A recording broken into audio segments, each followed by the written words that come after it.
Hi everyone, I am back on. I hope you enjoyed the last chapter. I wanted to go through chapter 2 today. One of the things that if you have small kids watching, they might not know what a wardrobe is because it's not a piece of furniture we typically use in our homes anymore. So that's a great discussion to have with your kiddos and what Lucy was going through,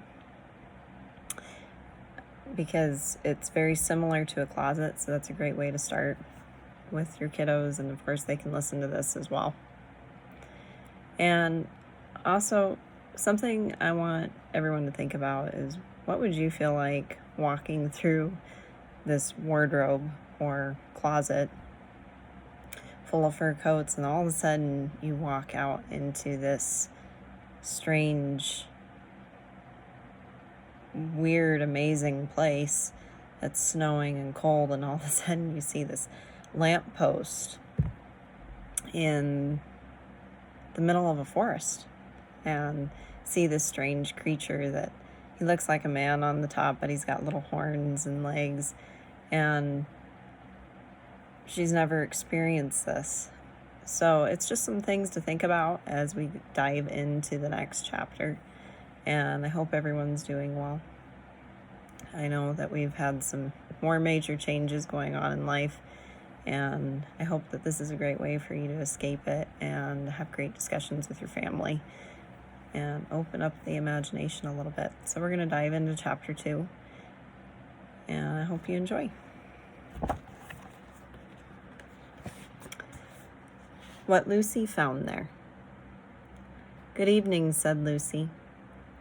But the fawn was so busy picking up its parcels that at first it did not reply. When it had finished, it made her a little bow. Good evening, said the fawn. "Excuse me, I don't want to be inquisitive, but should I be right in thinking that you are a daughter of Eve?" "My name's Lucy," said she, not quite understanding him. "But you are, forgive me, you are what they call a girl," said the fawn. "Of course I'm a girl," said Lucy. "You are in fact human?" "Of course I'm human," said Lucy, still a little puzzled. To be sure, said the fawn. "How stupid of me. But I've never seen a son of Adam or a daughter of Eve before. I am delighted."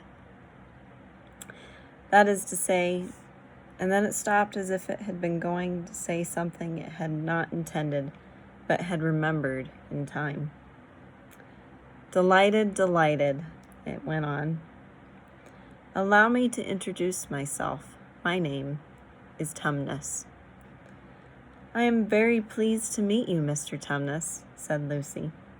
And may I ask, O Lucy, daughter of Eve," said Mr. Tumnus, "how you have come into Narnia?" "Narnia? What's that?" said Lucy. "This is the land of Narnia," said the fawn, "where we are now, all that lies between the lamppost and the great castle of Cair Paravel on the eastern sea. And you have come from the wild woods of the west?" I got in through the wardrobe in the spare room," said Lucy. "Ah," said Mr. Tumnus in a rather melancholy voice. "If only I had worked harder at geography when I was a little fawn, I should no doubt know all about those strange countries. Is it too late now?" "But they aren't countries at all," said Lucy, almost laughing. "It's only just back there. At least I'm not sure. It is summer there." "Meanwhile," said Mr. Tumnus, "it is winter in Narnia, and has been for ever so long. We shall both catch cold if we stand here talking in the snow." Daughter of Eve, from the far land of Spare where eternal summer reigns around the bright city of Wardrobe. How would it be if you came and had tea with me?" "Thank you very much, Mr. Tumnus," said Lucy. "But I was wondering whether I ought to be getting back." "It's only just around the corner," said the fawn, "and there'll be a roasting fire and toast and sardines and cake." "Well, it's very kind of you," said Lucy, "but I shan't be able to stay long." "If you will take my arm, daughter of Eve," said Mr. Tumnus, "I shall be able to hold the umbrella over both of us." "That's the way. Now off we go." And so Lucy found herself walking through the wood, arm in arm with this strange creature, as if they had known one another all their lives. They had not gone far before they came to a place where the ground became rough, and there were rocks all about, and little hills up and little hills down. At the bottom of one small valley, Mr. Tumnus turned suddenly aside as if he were going to walk straight into an unusually large rock. But at the last moment, Lucy found he was leading her into the entrance of a cave. As soon as they were inside, she found herself blinking in the light of wood fire. Then Mr. Tumnus stooped and took a flaming piece of wood out of the fire with a neat little pair of tongs and lit a lamp. "Now shan't we be long?" he said, and immediately put a kettle on. Lucy thought she had never been in a nicer place. It was a little dry, clean cave of reddish stone with a carpet on the floor and 2 little chairs. "One for me and one for a friend," said Mr. Tumnus. "And a table and a dresser and a mantelpiece over the fire, and above that a picture of an old fawn with a gray beard." In one corner there was a door which Lucy thought must lead to Mr. Tumnus's bedroom, and on one wall was a shelf full of books. Lucy looked at these while he was setting out the tea things. They had titles like "The Life and Letters of Silenus," or "Nymphs and Their Ways," or "Men, Monks, and Gamekeepers," "A Study in Popular Legend," or "Is Man a Myth?" "Now, daughter of Eve," said the fawn. And really, it was a wonderful tea.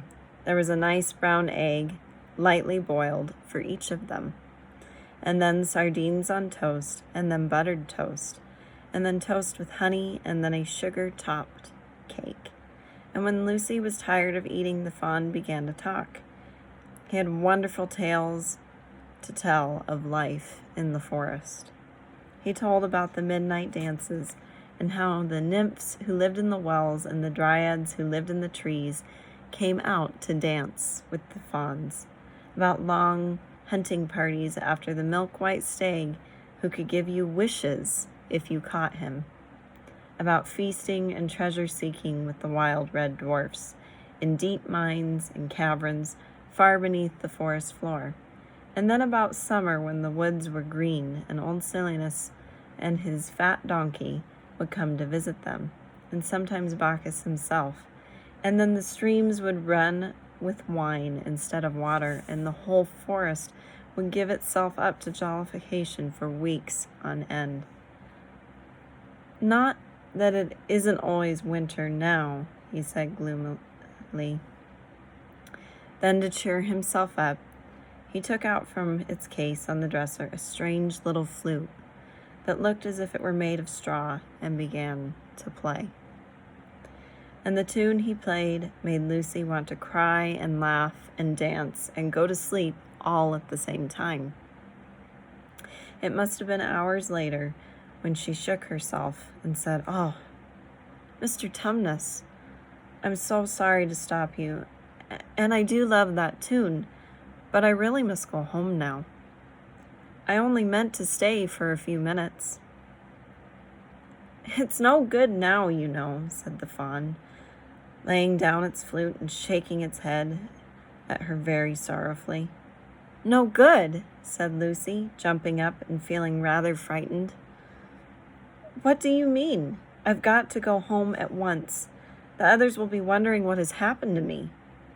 But a moment later she asked, "Mr. Tumnus, whatever is the matter?"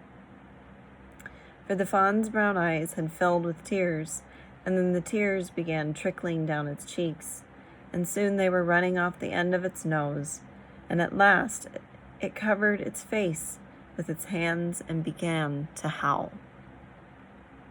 "Mr. Tumnus, Mr. Tumnus," said Lucy in great distress. Don't. What is the matter? Aren't you well? Dear Mr. Tumnus, do tell me what is wrong." But the fawn continued sobbing as if his heart would break, and even when Lucy went over and put her arms around him and lent him her handkerchief, he did not stop.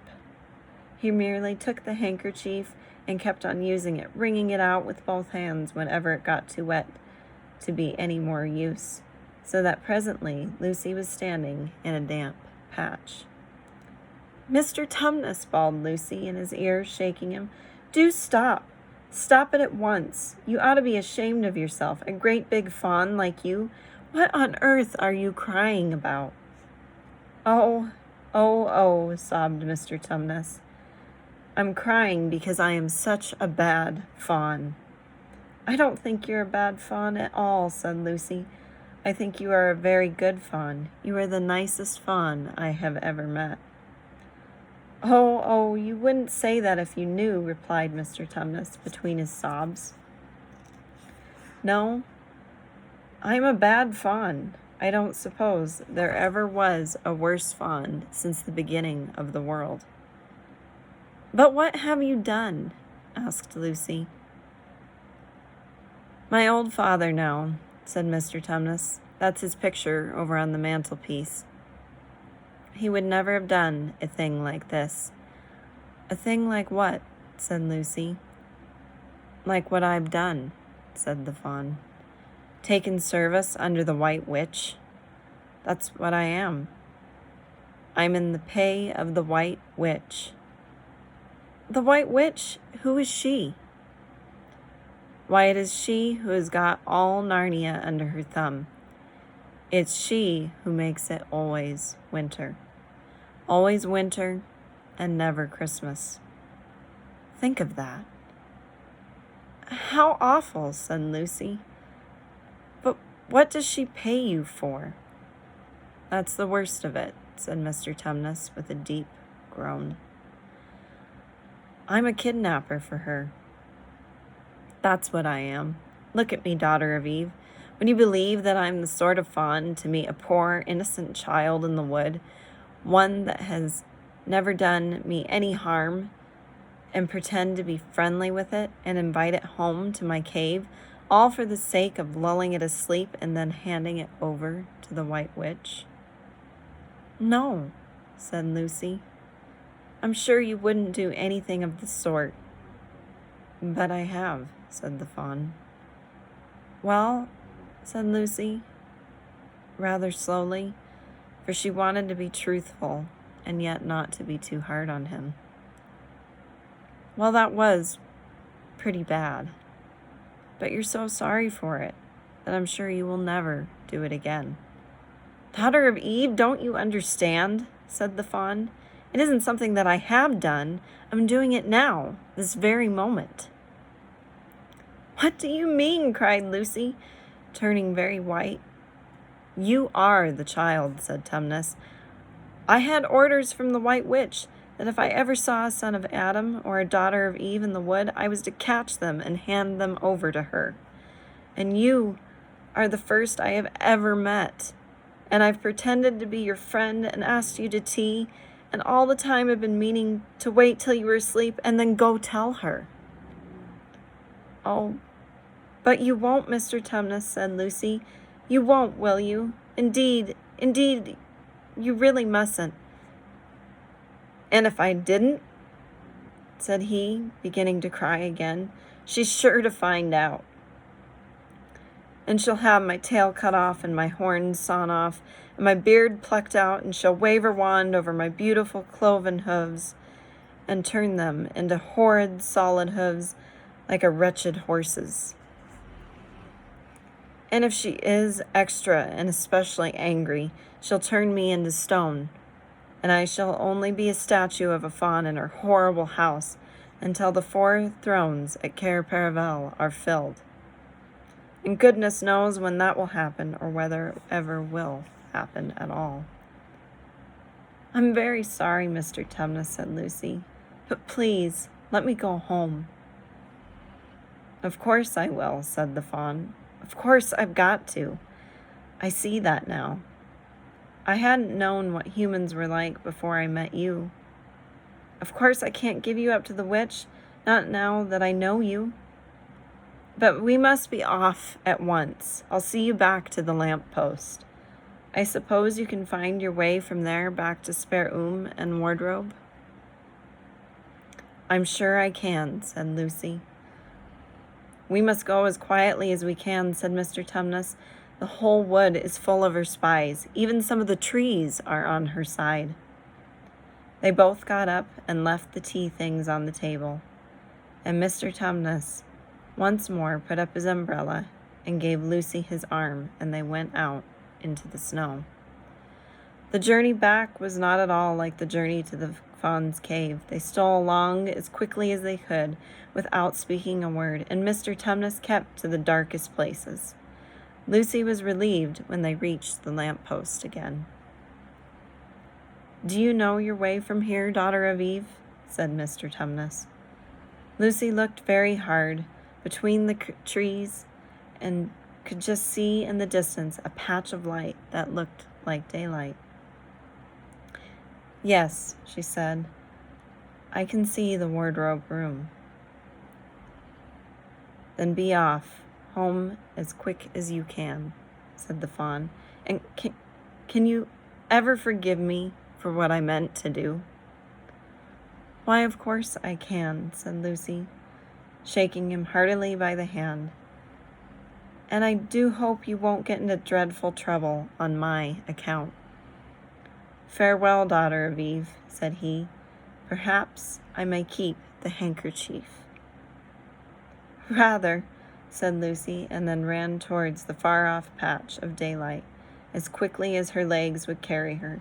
And presently, instead of rough branches brushing past her, she felt coats, and instead of crunching snow under her feet, she felt wooden boards. And all at once she found herself jumping out of the wardrobe into the same empty room from which the whole adventure had started. She shut the wardrobe door tightly behind her and looked around, panting for her breath. It was still raining, and she could hear the voices of the others in the passage. I'm here, she shouted. I'm here. I've come back. I'm all right. So that concludes chapter 2, and Lucy getting to know the fawn a little bit more. As we come back, we will probably discuss a few more things in that. I hope you enjoyed it, and I hope it was a light to your day and can open your imagination up just a little bit more every day. Thank you.